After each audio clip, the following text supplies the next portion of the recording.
Alhamdulillah, segala puji bagi Allah Subhanahu Wa Taala, selawat dan salam ke atas junjungan besar Nabi Muhammad sallallahu alaihi wasallam. Bersyukur kita kehadrat Ilahi kerana dengan izin dan limpah kurnianya kita diberi ruang dan kesempatan untuk bersama-sama di dalam perhimpunan bulanan dan amanat khas setahun Ketua Pengarah Kemas 2021. Terlebih dahulu saya bersyukur kerana mendapat mandat dan tanggungjawab untuk menerajui Jabatan Kebajuan Masyarakat Kemas bagi menggerak kesejahteraan masyarakat luar bandar ke arah lebih berdaya saing, progresif dan mampan. Tuan-tuan dan puan-puan sekalian, tahun 2020 merupakan tahun yang penuh cabaran yang akan kita ingati dan kita kenang sepanjang hidup kita.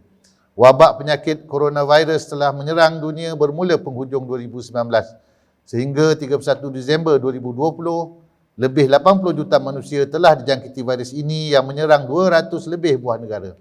Malaysia tidak terkecuali dalam menepani wabak ini dengan lebih 300,000 penduduk telah dijangkiti dan lebih 1,200 orang telah terkorban. Bermula kehidupan kita dalam era normal baru, hashtag kita jaga kita dan penjarakan fizikal menjadi amalan dalam hidup kita. Meskipun jumlah jangkitan COVID-19 di Malaysia telah menyaksikan trend yang terkawal, rakyat tidak boleh alfa, kita masih lagi belum menang.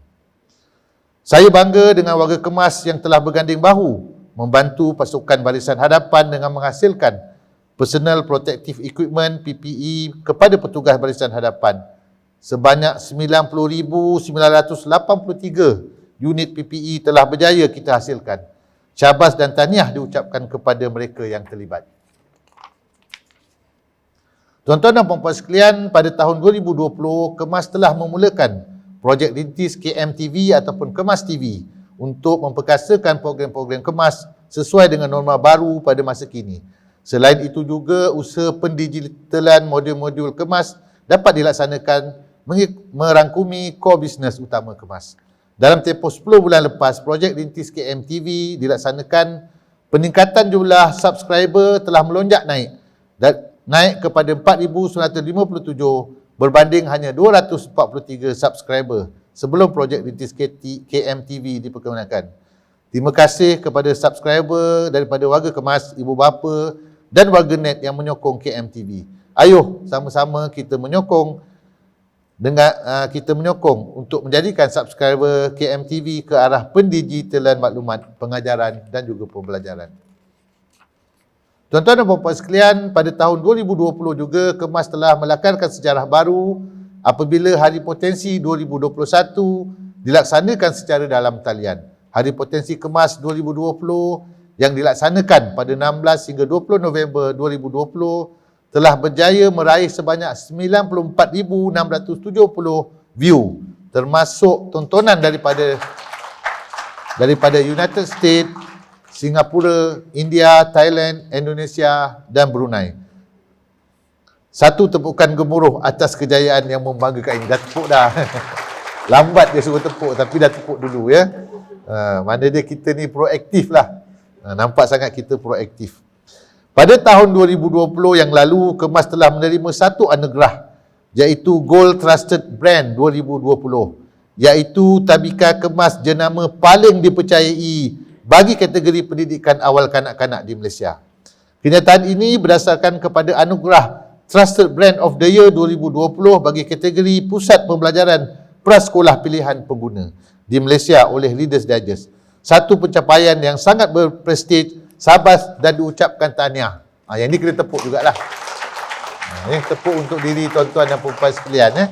Bukan satu pencapaian yang mudah untuk kita mendapat pengiktirafan daripada Reader's Digest.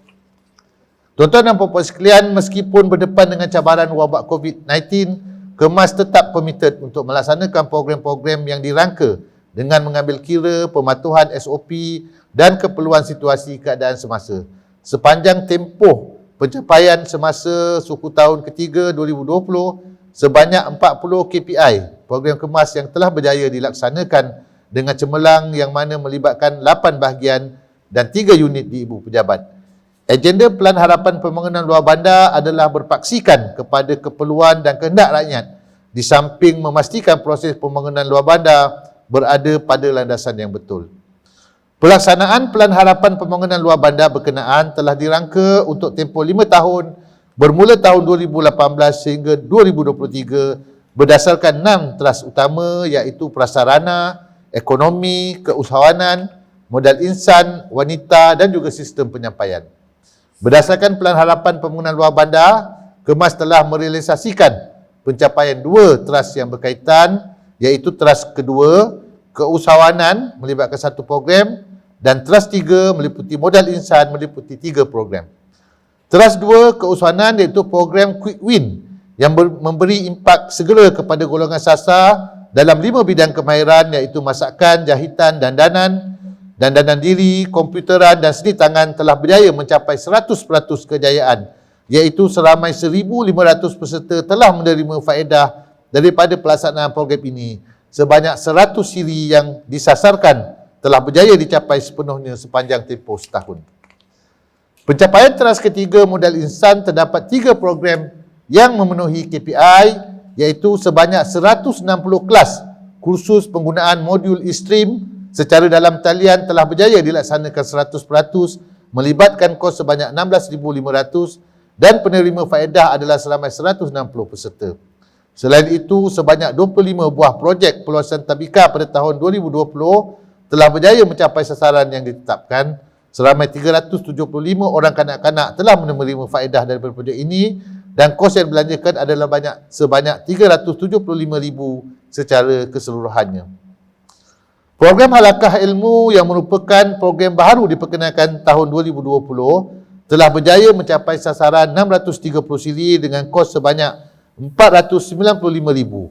Hasil pelaksanaan program ini telah memberi manfaat kepada seramai 12,500 peserta secara keseluruhannya. Tuan-tuan dan puan-puan yang saya hormati sekalian, pada tahun ini Kemas telah mensasarkan 39 KPI yang melibatkan semua bahagian dan unit di Kemas.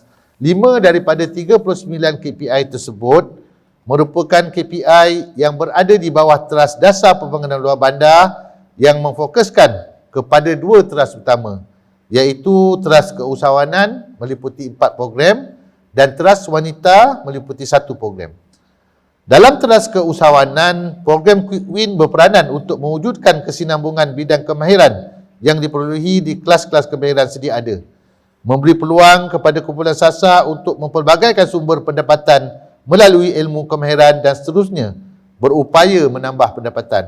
Setiap peserta akan dibekalkan dengan peralatan. Program ini mensasarkan sebanyak 80 siri dengan sasaran penerima faedah seramai 800 peserta. Kursus keusahawanan rintis diwujudkan untuk menggalakkan minat menceburi bidang usahawan sebagai kerjaya pilihan. Dengan adanya program seperti ini, mampu meningkatkan standard usahawan melalui penggunaan teknologi dan memantapkan usahawan agar lebih berdaya saing. Pada tahun ini, Kemas mensasarkan 65 siri khusus dengan kos sebanyak 400,000 dengan penerima faedah seramai 1,600 orang. Pada tahun ini juga, Kemas telah memperkenalkan 2 program baru di bawah teras keusahawanan iaitu program Asnaf Berdikari dan Karnival Usahawan Kemas. Program Asnaf Berdikari memberi pendidikan asas kemahiran kepada anak-anak asnaf dalam memperkasakan bidang kemahiran dan nilai tambah produk. Program ini dilaksanakan dengan kerjasama strategik bersama Majlis Agama Islam seluruh Malaysia dan membantu golongan asnaf mendapatkan latihan serta pekerjaan sendiri mereka. Sebagai projek rintis, Kemas mensasarkan 14 siri melibatkan 14 negeri dengan kos sebanyak RM280,000 dan disasarkan sebanyak 300 orang peserta-peserta dari seluruh negara yang sekiranya berjaya, projek ini akan memastikan mereka ini akan dapat keluar daripada golongan asnaf. Seterusnya, Karnival Usahawan Kemas yang ini melibatkan pembukaan sebanyak 50 gerai yang terdiri daripada usahawan Kemas, manakala selebihnya kita akan buka kepada usahawan-usahawan yang lain, iaitu usahawan-usahawan yang terdiri daripada masyarakat kita. Pengesian program melibatkan aktiviti jualan produk perkhidmatan. Kemudian kita juga ada program Forum Perdana Hal Ehwal Islam. Pada masa yang sama juga kita adakan ceramah kesihatan, motivasi dan kekeluargaan, demonstrasi masakan dan demonstrasi jahitan, serta pertandingan yang melibatkan kanak-kanak dan dewasa. Program ini dijangka akan dilaksanakan selama 5 hari 5 hari berturut-turut dalam satu program, dan insya-Allah setiap negeri akan melaksanakan sekurang-kurangnya satu program sepanjang tahun ini yang mana melibatkan kos sebanyak 900,000 dan kita jangkakan penerima manfaat seramai 35,000 orang masyarakat. Dalam Teras Wanita, program Wacana Ilmu Wanita Inspirasiku akan terus dilaksanakan pada tahun ini. Program ini akan memberi peluang kepada peserta, terutamanya kaum wanita, untuk bersama-sama dengan ikon usahawan wanita yang berjaya di setiap negeri. Program ini dapat mewujudkan rangkaian usahawan luar bandar hasil bimbingan kemas melalui potensi perniagaan atas talian yang seterusnya mendapat membantu mempromosikan produk yang telah dihasilkan atau diperniagakan. Kemas mensasarkan sebanyak 14 siri melibatkan 14 negeri dengan kos sebanyak RM560. Tuan-tuan dan puan-puan yang saya hormati sekalian, pada tahun ini Kemas mensasarkan ke arah melahirkan masyarakat yang mampu berdikari dan mampu menjana ekonomi diri serta keluarga seiring dengan penstrukturan semula fungsi Jabatan Kemas pada tahun 1970, iaitu bertanggungjawab mengubah sikap masyarakat luar bandar serta memastikan mereka menerima arus perubahan dan pembangunan progresif, di samping memberi latihan agar masyarakat luar bandar terlibat secara aktif dalam usaha meningkatkan taraf ekonomi sendiri, keluarga dan masyarakat. Jadi fungsi ini perlu diterapkan dalam amalan gerak kerja kita sebagai kaki tangan Kemas dan disebarluaskan secara bersepadu agar isu kemiskinan dan kekecilan masyarakat luar bandar dapat dibendung. Kemas juga perlu menjadi jentera penggerak masyarakat yang sebenar dalam mempelbagaikan aktiviti kemasyarakatan seperti membenarkan masyarakat setempat untuk meningkatkan kemahiran kediri tidak terhad hanya di dalam modul pengajaran dan pembelajaran, tetapi secara optimum untuk masyarakat berkumpul dan menggunakan fasiliti yang disediakan di pusat-pusat kemahiran Kemas. Saya difahamkan pusat-pusat kemahiran ini memiliki jawatan kuasa yang berperanan untuk menjaga dan mentadbir urus pusat kemahiran masing-masing. Saya semoga selepas ini pusat-pusat kemahiran kita dapat dihidupkan dengan penjenamaan semula fungsi pusat kemahiran yang sedia ada. Jadi saya berharap agar semua bengkel-bengkel dan juga pusat-pusat pendidikan kita yang ada yang melibatkan mesin jahit dan juga dapur, oven dan lain-lain juga peralatan-peralatan, kita akan buka kepada semua masyarakat menggunakan pada tahun ini sebagaimana mereka menggunakan pusat komputer. Jadi program ini akan diaturkan dan saya berharaplah agar program ini dapat dilaksanakan oleh semua negeri-negeri yang mempunyai peralatan-peralatan dan juga kemudahan-kemudahan bangunan yang secukupnya. Jadi insya-Allah sekiranya mendapat sambutan yang meluas daripada masyarakat, kita akan kembangkan lagi program ini pada masa-masa yang akan datang. Bermula pada tahun ini juga program English is Fun akan diperkenalkan. Jadi program ini bertujuan mendorong pendidik masyarakat, iaitu pendidik masyarakat dan memupuk minat kanak-kanak menggunakan bahasa Inggeris melalui koman bahasa Inggeris yang mudah di taska dan tabika kita. Oleh itu, pelaksanaan Teacher Children Interaction, a preschool classroom guide akan diperkenalkan di tabika Kemas sebagai garis panduan dan rujukan kepada pendidik masyarakat dalam penggunaan bahasa Inggeris yang mudah di tabika atau taska ketika bersama dengan anak-anak. Jadi tuan-tuan dan puan-puan sekalian, janganlah malu dan seganlah untuk mengantar anak-anak kita ke tabika Kemas kita khususnya, kerana insya-Allah pada tahun ini anak-anak kita juga akan diberi pendidikan bahasa Inggeris dengan lebih meluas lagi. Ya, jadi kadang-kadang kita ni memandang tadika swasta tu sebagai seolah-olah tadika swasta tu lebih tinggi daripada kita. Sebenarnya tak. Kita adalah merupakan tadika yang terbaik sekali di negara ini. Jadi dengan kaedah kita tambahkan lagi fungsi bahasa Inggeris di dalam tadika kita ini, saya berharap suatu hari nanti tadika kita akan sentiasa menjulang nama baiklah untuk di Jabatan Kemajuan Masyarakat. Selain daripada itu, Kemas pada tahun ini akan memberikan perhatian untuk membangunkan bahan pembelajaran digital dalam bahasa Inggeris di tabika sebagai rujukan yang boleh digunakan dalam aktiviti pembelajaran dan pemudah caraan di kelas. Tidak terhad dengan penerapan bahasa Inggeris, tahun ini juga Kemas bercadang untuk memperkenalkan pembelajaran Jawi secara interaktif seperti penggunaan modul Pro Iraq Jawi. Modul Pro Iqra Jawi. Saya ingat Iraq tadi, Iqra Jawi. Bahan bantu mengajar Pro Iqra Jawi interaktif akan dibangunkan sebagai alat bantu mengajar dalam mengenal huruf hingga boleh menguasai bahasa Inggeris, bahasa Jawi di peringkat asas pendidikan. Jadi semalam pun saya telah pun menandatangani persetujuan untuk memperkenalkan buku-buku dalam tulisan Jawi ini untuk pendidikan kepada anak-anak kita, dan insya-Allah buku-buku Jawi tersebut kita akan edarkan Puan Anisa kepada semua tadika-tadika yang ada di dalam negara kita pada tahun ini. Tuan-tuan dan puan-puan sekalian, penjawat awam mempunyai amanah yang besar. Kepentingan awam melebihi dari kepentingan diri sehingga ada yang perlu berkorban nyawa demi menjaga kepentingan awam dan negara. Dalam usaha kita membangun dan memajukan masyarakat, kita jangan lupa bahawa kita juga adalah sebahagian daripada masyarakat. Sehubungan dengan itu, kita juga harus berusaha dan berikhtiar untuk membangunkan diri kita dan keluarga kita sendiri sejajar dengan pembangunan negara. Pelajaran dan pendidikan anak-anak kita di rumah janganlah pula diabaikan.